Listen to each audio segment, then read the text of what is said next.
Hello students, good morning, जय हिंद। मैं Vipin sir और जीव का केमिस्ट्री क्लासेस में आपका एक बार फिर से स्वागत है। जैसा कि आप जान रहे हैं, आपको पता है कि आपका एग्जाम बहुत नजदीक आ गया है। 4 दिन बाद आप एग्जाम बोर्ड पर बैठे होंगे। तो जैसे जैसे हम लोग एग्जाम के करीब आते हैं, वैसे वैसे हमारी धड़कनें बढ़ती जाती हैं, याद करने की स्पीड बढ़नी जाती है, हमारा मन बहुत अच्छा लगता है पढ़ने में।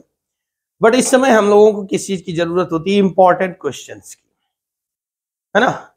इंपॉर्टेंट क्वेश्चंस की जरूरत होती है।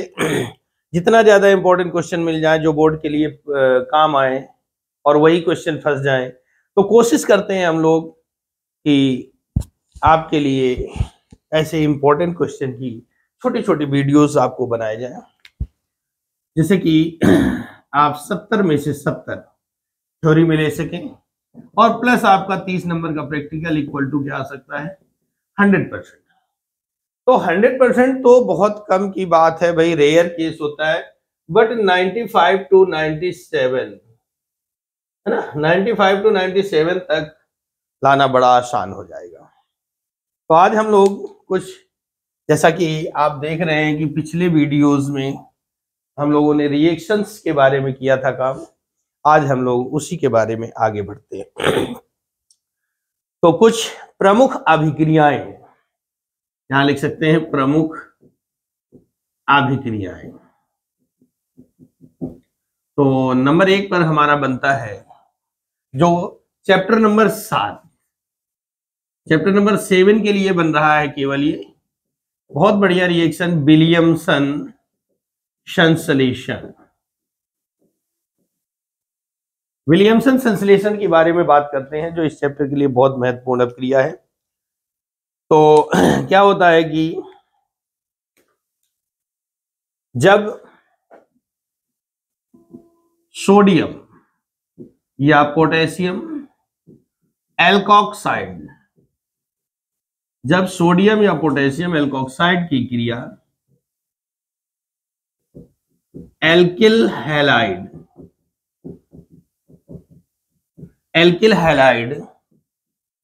से कराते हैं, जब सोडियम या पोटेशियम एल्कोक्साइड की क्रिया एल्किल हैलाइड से कराते हैं तो ईथर प्राप्त होते हैं। तो ईथर प्राप्त होते हैं। यह अभिक्रिया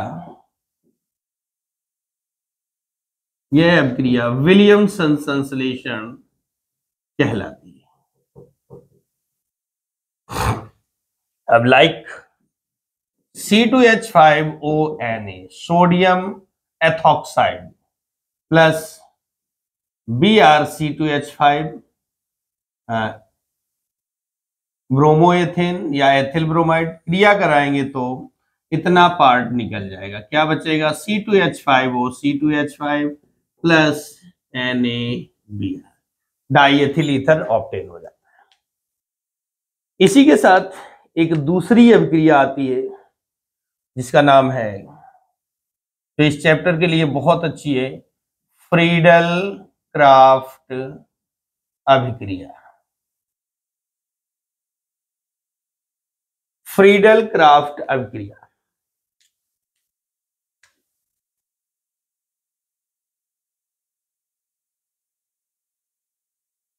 निर्जल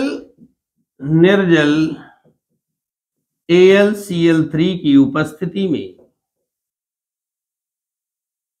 निर्जल AlCl3 की उपस्थिति में फिनॉल की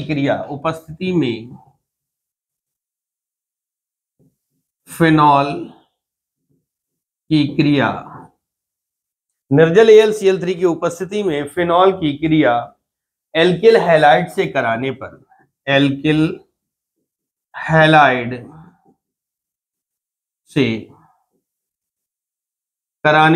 निर्जल AlCl3 की उपस्थिति में फिनॉल की क्रिया एल्किल हैलाइड से कराने पर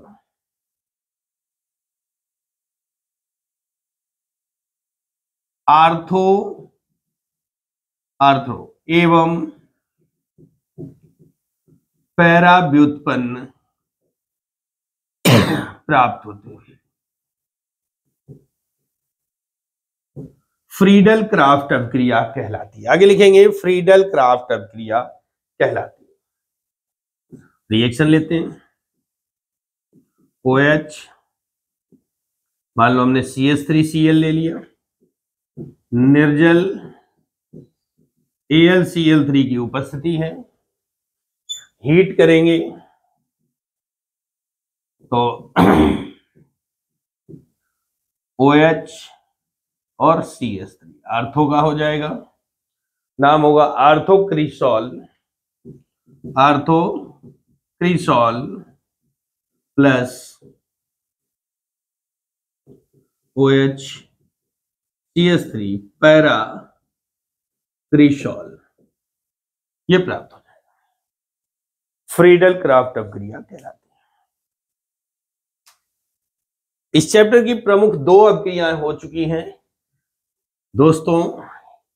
या प्यारे बच्चों, आप बने रहिए जीविका केमिस्ट्री क्लासेस में और आपका समय बर्बाद न करते हुए महत्वपूर्ण क्वेश्चंस डाले जाते रहेंगे।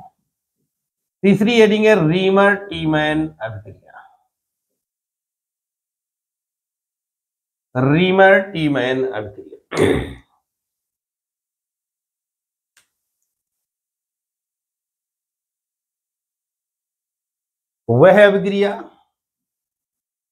वह अभिक्रिया जिसमें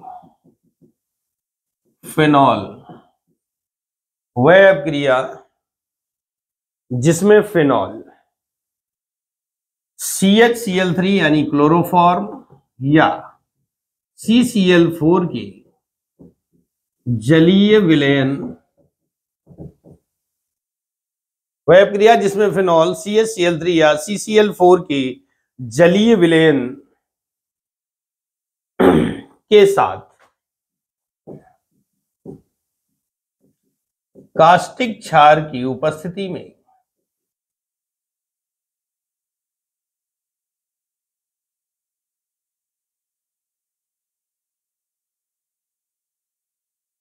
अभिक्रिया करके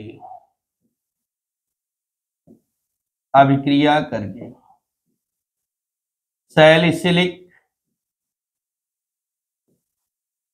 एल्डिहाइड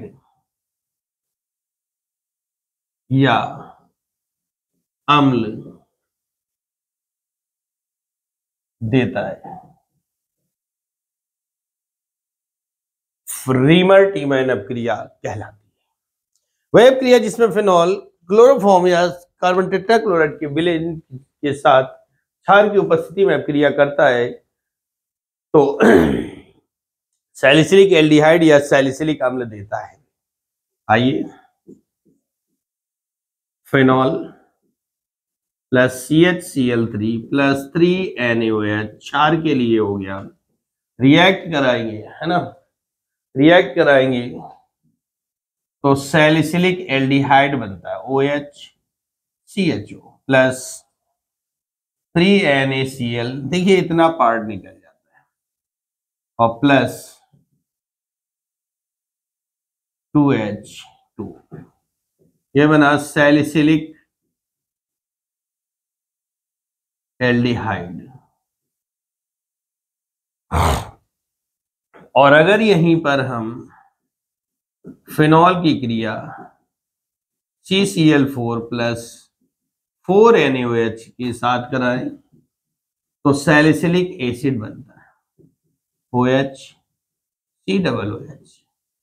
4NaCl प्लस 2H2, ये बना हमारा सैलिसिलिक अम्ल, ये बन जाता है सैलिसिलिक अम्ल बन जाता है। इसी श्रृंखला में रीमर टीमैन अभिक्रिया कंप्लीट हो चुकी है, आप लोगों ने कॉपी भी कर लिया होगा। नेक्स्ट बात करते हैं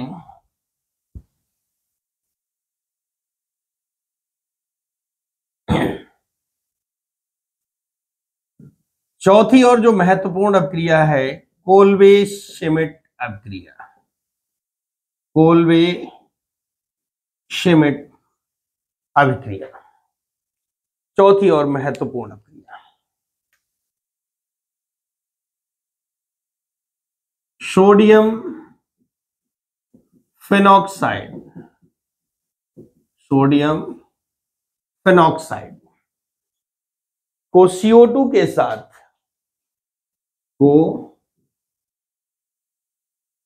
CO2 के साथ, सोडियम फिनॉक्साइड को CO2 के साथ 125 डिग्री सेंटीग्रेड, इधर लिख देता हूं, डिग्री सेंटीग्रेड तथा 4 to 7 वायुमंडल, 4 से 7 वायुमंडल दाब पर गर्म करने पर, वायुमंडल दाब पर गर्म करने पर सोडियम सैलिसिलेट बनता है, सोडियम सैलिसिलेट बनता है। गर्म करने पर सोडियम सैलिसिलेट बनता है, जिसे HCl के साथ, जिसे HCl यानी हाइड्रोक्लोरिक अम्ल के साथ अभिकृत, जिसे HCl अम्ल के साथ अभिकृत कराने पर, अभिकृत कराने पर arthro hydroxy benzoic, orthohydroxy benzoic अम्ल प्राप्त होता है, आर्थोहाइड्रोक्सी बेंजोइक अम्ल प्राप्त होता है। कोल्बे श्मिट अभिक्रिया कहलाती है, कोल्बे श्मिट अभिक्रिया कहलाती है। सोडियम फेनॉक्साइड ONA को CO2 के साथ 125 डिग्री सेल्सियस और 4 to 7 एटमॉस्फेयर का टेम्परेचर लिया। COONA सोडियम सैलिसिलेट और OH, ये बना सोडियम सैलिसिलेट, और इसको बाद में कह रहा है HCl के साथ अम्लीय करने पर आर्थोहाइड्रोक्सी बेंजल्डिहाइड, सॉरी बेंजोइक अम्ल बनता है प्लस NaCl, आर्थोहाइड्रोक्सी बेंजोइक, इसी को सैलिसिलिक अम्ल भी कहते हैं। तो ये इस चैप्टर की 4 महत्वपूर्ण अभिक्रियाएं हो चुकी हैं, और एक और बचती है, मात्र एक और बचती है, जिसे हम लोग अभी के अभी सॉल्व करेंगे।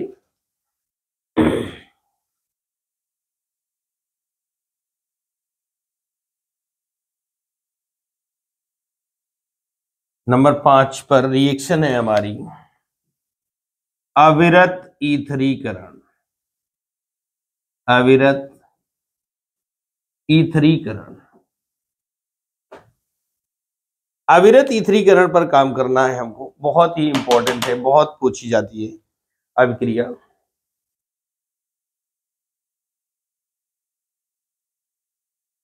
प्रयोगशाला में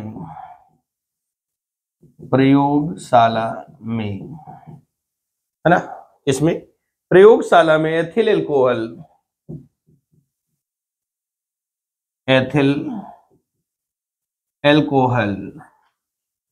और सांद्र H2SO4, प्रयोगशाला में एथिल एल्कोहल और सांद्र H2SO4 के मिश्रण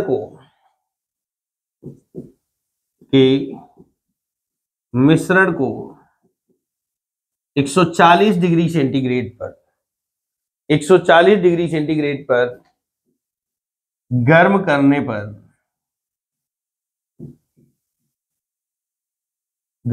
पर डाई एथिल ईथर प्राप्त होता है। अविरत ईथरीकरण कहलाता है। प्रयोगशाला में एथिल एल्कोहल और सांद्र H2SO4 के मिश्रण को 140 डिग्री सेंटीग्रेड पर गर्म करने पर डाई एथिल ईथर प्राप्त होता है।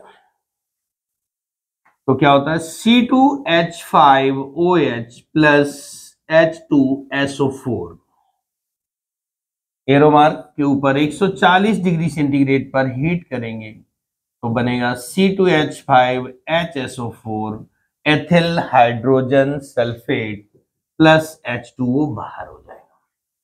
फिर जो बना एथिल हाइड्रोजन सल्फेट, दूसरे पद में एथिल अल्कोहल के दूसरे मॉलिक्यूल के साथ 140 डिग्री सेल्सियस पर अब क्रिया करके C2H5O C2H5 C2H5O C2H5 ये बचा हमारा HSO4 जो इस हाइड्रोजन के साथ अब क्रिया करके पुनः H2SO4 में बदल जाता है, अविरत ईथरीकरण कहलाता है। तो भैया ये कोई नई विधि नहीं है, इसे वो प्रयोगशाला में डाई एथिल ईथर बनाने की विधि पूछ सकता है अथवा इसी को क्वेश्चन को घुमा दे अविरत ईथरीकरण पर टिप्पणी लिखी है ना। तो अगर ऐसा कुछ करता है तो उससे आप लड़ने के लिए तैयार रहिए, उससे आप लड़ने के लिए तैयार रहिए अपने आप को। अगर आप जीविका केमिस्ट्री क्लासेस में बने हुए हैं तो आपका बहुत कुछ भला होने वाला है, क्योंकि हम आपको एक थ्योरी बताते हैं, हम आपको एक छोटी सी थ्योरी बताते हैं और मेरे ख्याल से आपकी समझ में आ जाएगी कि जो आपका एग्जामिनर है यानी कॉपी चेकर होगा या पेपर बनाने वाला होगा वो बहुत ही बहादुर होता है, बहुत ही बहादुर होता है। वो आपको बहा देगा दूर तक, वो आपको बहा देगा दूर तक। और अगर आपके पास है पूजा, अगर आपके पास है पूजा, क्या है पूजा, पूजा मतलब पूरी जानकारी, पूरी जानकारी। और पूरी जानकारी कहां मिलेगी, वो मिलेगी जीविका केमिस्ट्री क्लासेस में। अगर आपके पास है पूजा, पूजा माने पूरी जानकारी, तो आप बन जाएंगे जंग बहादुर, तो आप बन जाएंगे जंग बहादुर। इसलिए आपको क्या करना है, पढ़ते रहना है, आपको बनना है जंग बहादुर और आप एग्जामिनर से जीत जाएंगे। ओके, तो बने रहिए जीविका केमिस्ट्री क्लासेस में। कृपया वीडियो को शेयर कर दिया करें, लाइक कर दिया करें, कमेंट कर दिया करें। इतनी कंजूसी ठीक बात नहीं है, आप लोग बहुत कंजूसी दिखाते हो। हम लोग मेहनत करके हम कैसे कैसे वीडियो बनाते हैं, कैसे कैसे क्वेश्चन छाटे जाते हैं। तो थोड़ा सा लाइक और लाइक सब्सक्रिप्शन और साथ में आपके लिए क्या इंपॉर्टेंट क्वेश्चन भी लेके आते हैं, तो लाइक तो बनता है, कमेंट भी बनता है। और कमेंट करते समय भैया अपना नाम और डिस्ट्रिक्ट नेम जरूर लिखा करें, जिससे मैं पता कर सकूं, पहचान कर सकूं कि हमारे स्टूडेंट कहाँ पर हैं। कभी एग्जामिनर बन के आए हैं, प्रैक्टिकल लेने आए है ना, तो आप लोगों से मुलाकात हो जाएगी, मैं कॉल कर लूंगा कि भैया मैं आपके डिस्ट्रिक्ट में आया हुआ हूँ, आपसे मिल लूंगा आकर के, है ना। ओके, थैंक यू, जय हिंद जय भारत। और हाँ, एक भैया ने कहा था कि सर इंग्लिश मीडियम में सॉल्व करवा दो, तो आज के लिए सॉरी बेटा, मैं आपको कल से इंग्लिश मीडियम और हिंदी मीडियम दोनों के वीडियो प्रोवाइड करवा दूंगा। इंग्लिश मीडियम और हिंदी मीडियम दोनों के वीडियो आपको मैं प्रोवाइड करवा दूंगा। आज के लिए sorry, thank you so much. किसी भैया ने कमेंट किया था, थैंक यू सो मच, जय हिंद जय भारत।